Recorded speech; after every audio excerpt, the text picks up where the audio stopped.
Hi everyone, my name is Mary Beth. Welcome to my channel. So today we're going to ask, what do we need to know on our twin flame journey? What do we need to know? Yeah, let's figure that out. What is it that we need to know when it comes to our twin flame journey? Let's pull 3 cards from this one and see what we got here for the collector. What do we need to know, please, when it comes to our twin flame journey? What do we need to know? What is it that we need to know? 3 cards. 3 cards. What do we need to know? 3 cards. 3 cards, please. What do we need to know? Ooh, okay. Okay. Oh, I wasn't expecting this message, but we got it. So we got the commitment card. So yeah, I am getting that what you need to know on your twin flame journey is that there is commitment here. It's here for you. Yes, it is. Oh, I know you don't believe me, but it's here. So, but there's 2 other cards that go with this. First one is home. So what this is saying is the first step before you can have commitment. And also they're telling me something else about commitment. Also, commitment is also being committed to your, well, it wasn't reversed because otherwise I would have said it like that, but commitment to your journey. Okay, so what does that mean? Commitment to your journey has to do with feeling at home no matter what. I know that's hard. I get it. Trust me, I know. So when you're feeling out of sorts, if you're feeling like you don't belong, like you're not included, maybe you feel like you're not in alignment, they're asking you to feel at home no matter what. And so this is a higher level. And so for instance, if you feel triggered with certain situations, which I totally get, what I'll do is I'll release it through the governing meridian. Whatever it is I'm triggering, I'll feel like I'll release it like that over and over until it releases, and then I don't feel triggered anymore. It's in layers. Sometimes you have to do it more than once, sometimes more than 100 times, depending on the thing. There's one thing that I seem to have to, and that's abandonment. That's the one thing I have to seem to release a million gazillion times. Then there's other things that I only had to release once. So it really just depends on the thing in your own journey. So with home, this is all about just really feeling at home. So, what comes to mind is others, nomadic people. I call them van lifers, right? So if you see those people who are in a van and they kind of live in a vehicle and they just travel and they don't really have a specific property that they call their own, they're just on the move all the time. And yet they always feel at home, right? No matter, they could be in the mountains, they could be in the cold, they could be in a different country, they could be New York City, wherever they're traveling to, and they just always feel at home in all these different situations. And that's hard to do. That takes a very special type of person to be able to adapt like that. And so it's kind of the same thing. It's just like you're really adapting to whatever the circumstances are, and then you're feeling at home with it. And just really feeling home with yourself. Like if you feel like you have anxiety, or if you feel like you're feeling, again, this out of alignment, or if you feel like you're just not liking your situation, they're asking you to find a way to make it your home. Like, how can you make it your home? Like, another good example is my daughter. So my daughter goes to a particular college. I won't say which one. And it's hard for her because the culture is really not in alignment with who she is. Academia is not really in alignment with who she is. She's getting her PhD right now, but she's trying to make it her home because she has to be there all the time, right? So she has to figure out a way so that she's not anxious, where she's not uncomfortable, where she's not feeling like, oh, like dreading every day. Oh, I got to get up and I got to. No, she's making it feel like her home. And so she's doing certain things. So like let's just say like on her break she goes outside on the grass and she does some yoga, have deep breathing exercise. She'll do stuff like that. She'll pack herself a nice lunch. So whatever you can do to make life your home, no matter what. And the second thing is slow and steady. So just know that this is nothing to rush into. This is about being super slow and super steady with what you're learning and having a commitment with that. Being really committed to your journey, not walking away, just super duper commitment to whatever it is you think that your soul wants you to learn at this time. So if you're balancing out your divine feminine, divine masculine energies, you're being committed to that and you're being slow and steady. If you're working on your inner child, doing your inner child work, being committed to that. If you're doing something with your health where you're changing your whole life around so you're healthy, you're being committed to that. And so you're being slow and steady, committing to your twin flame journey. What else do we need to know? Let's see. Let's grab from this deck. What else do we need to know? Yeah, we'll pull 3 cards. Why not? We'll pull 3 cards. 3 cards from this deck. What does the collective need to know about our twin flame journey? Oh, oh, that's so funny. Okay. Now, interesting. I do want to clarify on one card. Why is this reversed? Why is this one reversed? Why is this last one? I'm going to say it, meditation. Why is meditation reversed? Why is this? Going to clarify on that one. Interesting. Okay.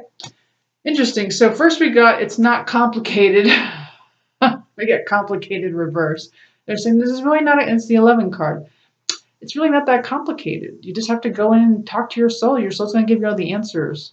They're saying stop making it so complicated because it's an inner listening.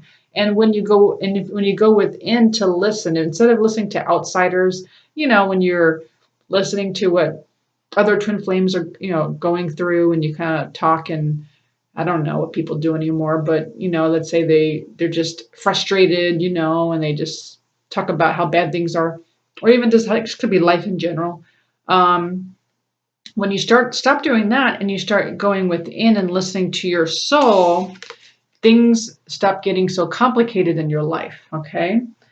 And then we have meditation reversed. So it's almost like an inner meditation and what it is it's clarified by hope, which is interesting. So it's almost like you're coming up a step, right? So it's like when you're feeling like, oh, this is never going to happen, right? Oh, it's like nothing ever happens, nothing good happens, or it's just everything just keeps getting worse, or whatever the feeling is. It's like the next baby step is hope. Just at least have a little bit of hope, so you're moving up the scale a little bit.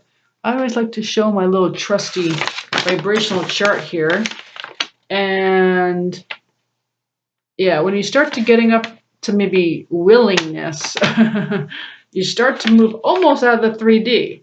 It's almost like, oh, I have a willingness to at least try, right? Or courage. Even courage is pretty high. You're still in the 3rd dimension, but you have hope, right? You're no longer down here saying, oh, I give up, right? And really desire is not really what we're looking for either. I know people think desire is a really high vibration. It's not. It's very low, because what it does is it blocks your soul. So your soul has a very specific path for you, but if you're desiring something so much where you just can't get out of your mind about this one thing that you have to have, now the soul feels blocked. And maybe that's what they're saying. It's almost like it's blocked. So it doesn't matter how much you meditate. It doesn't matter how much you go within. It's just it's blocked from you, because it's just you're making it so complicated, I guess. Yeah, so it's a matter of inner listening. What does this say? I would need glasses. Sorry. I would need glasses to read the no idea what that says. But I'll put it up close in case you can read what that says. But anyway, it's more of an inner listening, and that way you are feeling a bit more.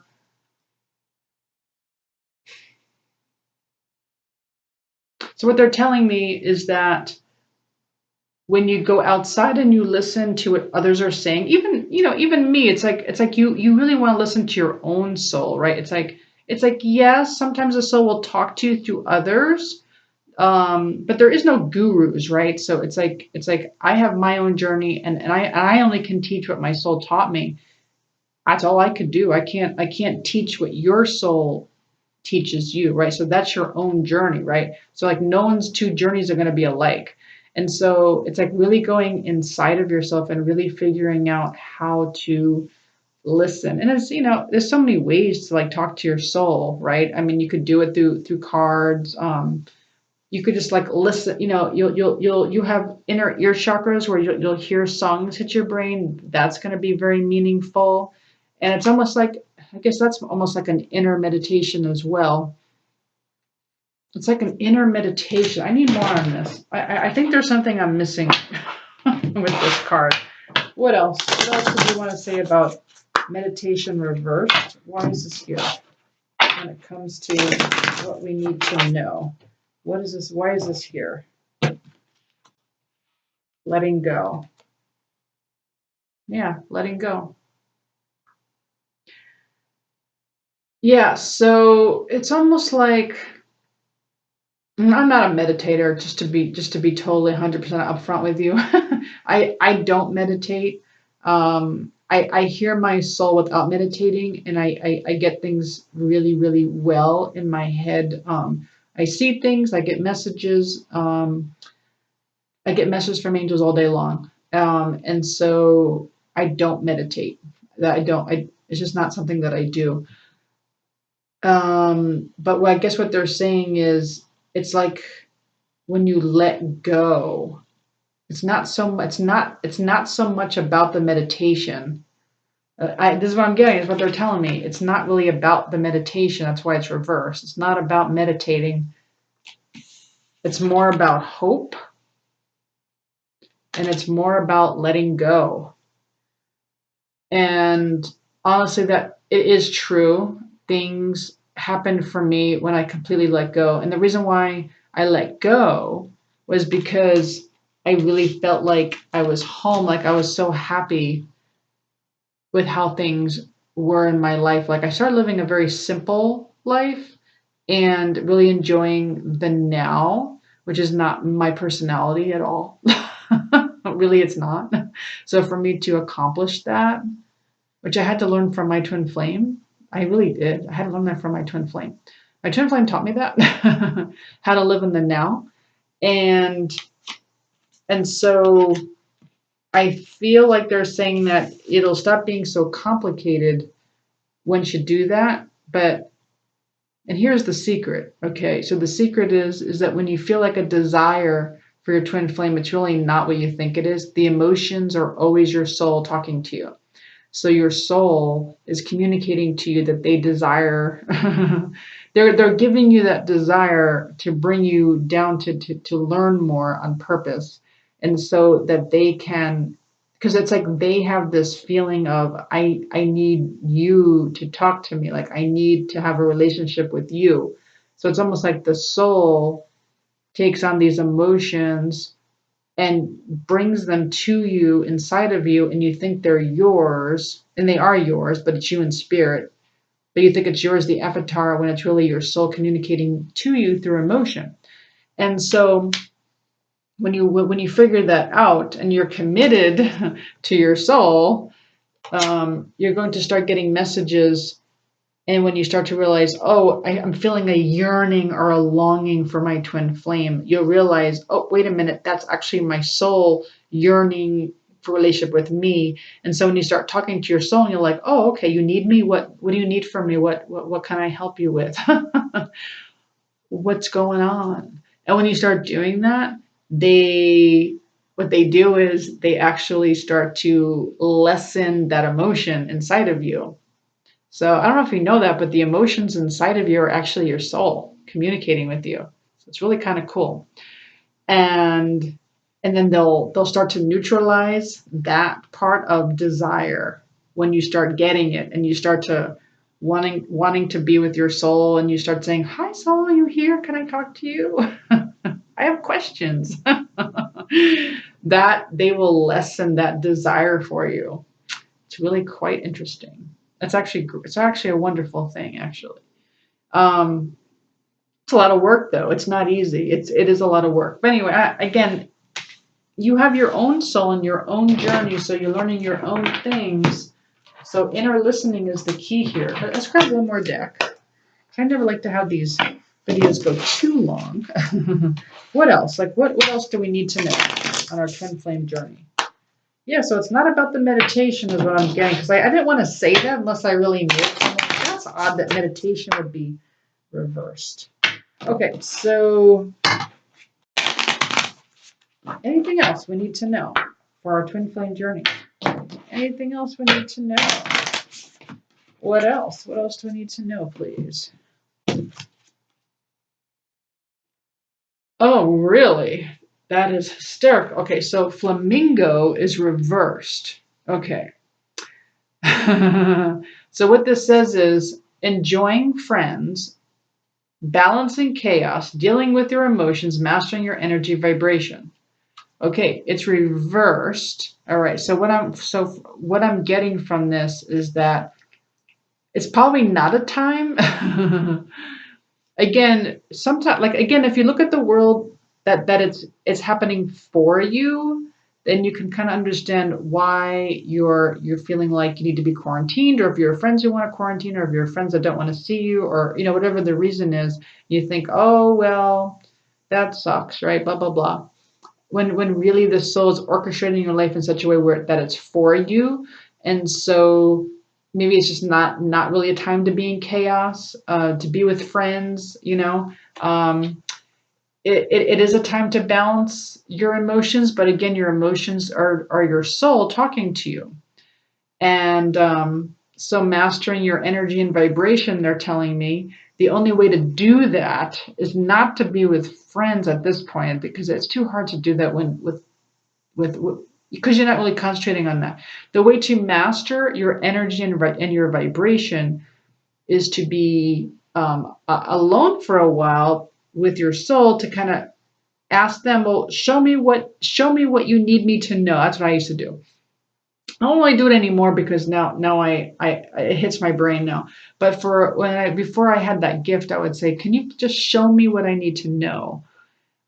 Just show me, and then I would just go on YouTube or any kind of, maybe a different type of website, or I'd put the music on, or whatever it was, and I would just be shown. And then all of a sudden I'd look, and I would scroll. It would never be like the first thing I saw. It would never be the first thing. It would be like I would hit the YouTube, then I would scroll, scroll, scroll, scroll, and all of a sudden something would just pop out of me. I'd be like, what? Oh, what's this? Oh, let me learn about this. Or sometimes my mom would say, oh, I felt like you needed this, and she would buy me a book. Something told me you needed this, and then she would just, stuff like that would happen, and then I would read the book. So anyway, or you could just go into a library and just say, I don't know what's popping out at me, and then obviously you see this book and something just pops out at you, and you're like, whoa, oh, I need to read this. Something you need to know. And so that's how you're mastering your energy and vibration first, is by being alone and just really doing that inner listening first. Otherwise, when you're with people, yes, at some point you have to learn to balance that chaos. That will be a step. But you got to deal with your own emotions first. And again, your emotions are your soul communicating with you. That's really the best way to describe how your soul communicates with you. If your soul feels sad, your soul really wants to tell you something. Do you ever feel like you're sad and you don't know why, and you try to put something to it, like you're like, oh, I woke up on the wrong side of the bed, but I don't know why, and you're like, oh, it must be because I don't want to work today, or I just don't feel right, or I must have ate something bad. No, it's your soul. Your soul wants you to know something. Your soul's like dying to tell you. That's the best way for me to describe. Anyway, I do hope you enjoyed this reading. If you did, please like, share, subscribe, hit the notification button. I do readings, mentorship, and life coaching, and stuff like that. If you're interested, you can email me at twinflamealchemisttarot@gmail.com, and I'd be happy to help you with anything that you need. Thank you so much for watching. Have an awesome rest of your day. Bye, everyone.